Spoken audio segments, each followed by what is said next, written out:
It is day 7 of World Championship Group Stage with coverage brought to you by Alienware. I'm joined right now by two members of the GAM team, Energy. People might not know that Energy also owns GAM, but there we go.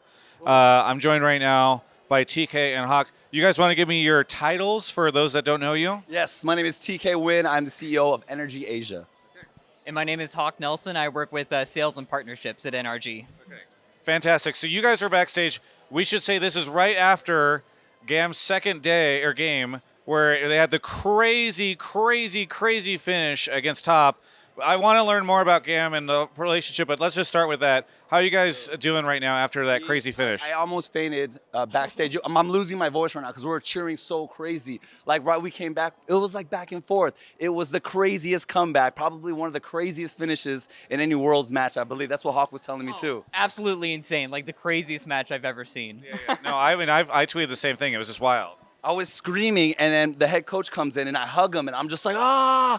And then I'm just screaming. I don't think I breathed for like 2 minutes, so I started fainting. So I was like, oh, I'm fainting, but I'm just like, I was just so high. We just, it's been tough. It's been a tough few days for us. But for us to get the W in the fashion that we did against one of the LPL's best teams, top esports, we're just happy to still be in the fight. Okay, well, celebrating this moment, I do want to also talk a little bit about who GAM is now, because here's kind of like the history, right? People remember Gigabyte Marines, and they like have a ton of excitement for watching these players play internationally. And then there was a period of time where then we didn't see the team for a while. I don't think a lot of people probably behind, like fans, especially in the West, probably know about the Energy acquisition. So maybe you all can help kind of fill in what the last couple of years have been like for this organization. I mean, so it's been an exciting journey, for us reaching out to Andy Miller. Our chairman is actually partnered with one of the founders, Mark Mastroff. So the goal, he invested into NRG a few years back, but the goal is always to bring it to Asia. So for us, it was just an exciting opportunity. We're seeing, the League of Legends fans all around the world. And we had the opportunity to go to, I think it was MSI in Taiwan. And Randy went, and he was just like, it was in Taipei, actually. I don't remember if it was Worlds or MSI. So this is our partner, Randy. He went and he just walked in and he was like, whoa, what is this? It was a full arena, 17, 18,000 people cheering their lungs off. He was telling me how he first walked in, Faker walked by, and this whole fandom of people were just like following behind him. And then he was just like, how come I don't know about this?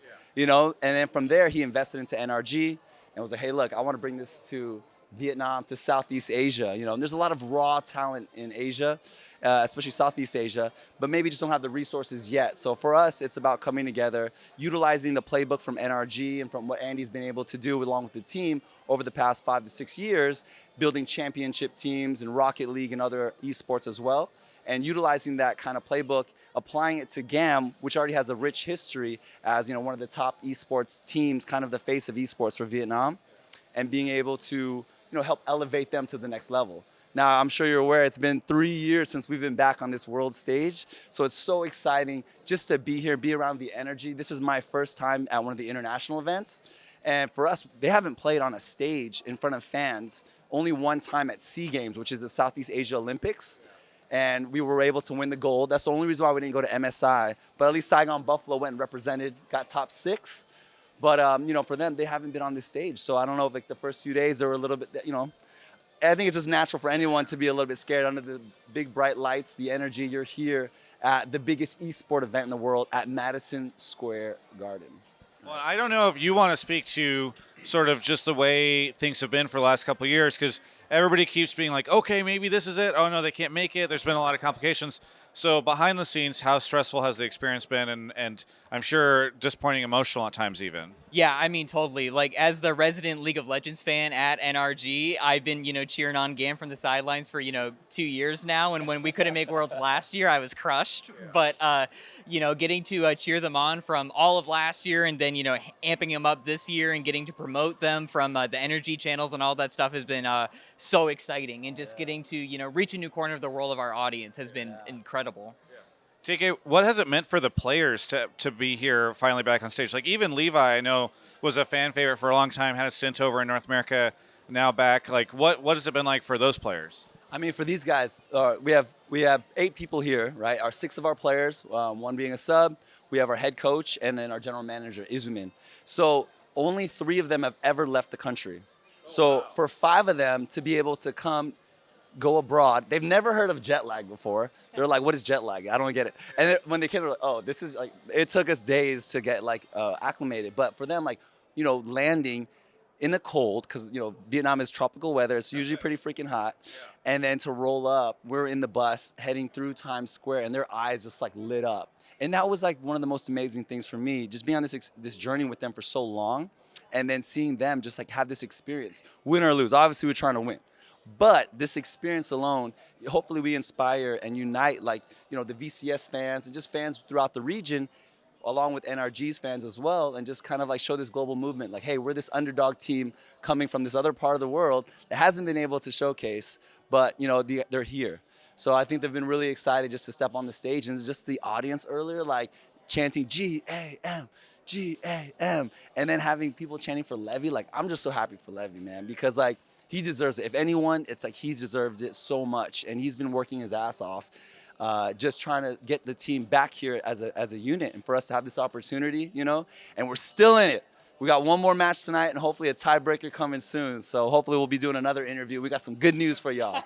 Well, this will come out, unfortunately, regardless, one way or the other afterwards. So we'll know how things go by that point in time. Yeah. But yeah, I mean, what do you think it is? It means also just to have the players in here, because you've been a longstanding league fan, but now you're with the organization and you get to watch the players play on stage here. So what's it been like from that perspective?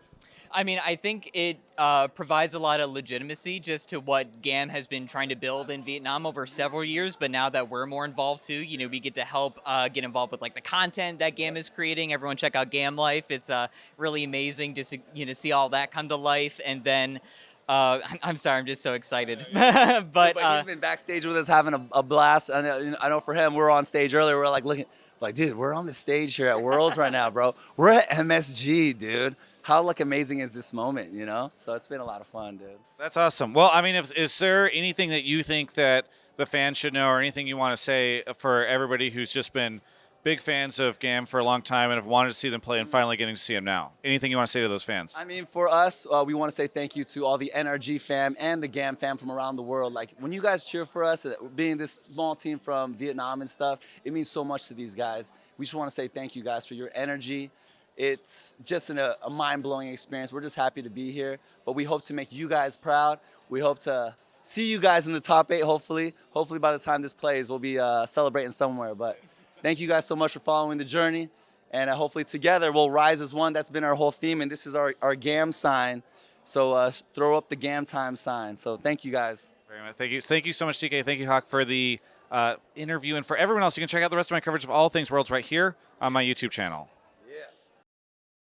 Hello, I'm going to be going on to the rest of Worlds, even if the rest of North America isn't. I think they will, maybe. I don't know. Anyway, just know that I'll be here for all of Worlds and creating all this content, so maybe you'll subscribe, and with me will be Alienware, because they support everything that I do, and I've got their gear here. Our editor, this video is edited on a Alienware computer, so please check them out. There's a link in the description, and purchasing from them actually really does support the channel. So thank you so much.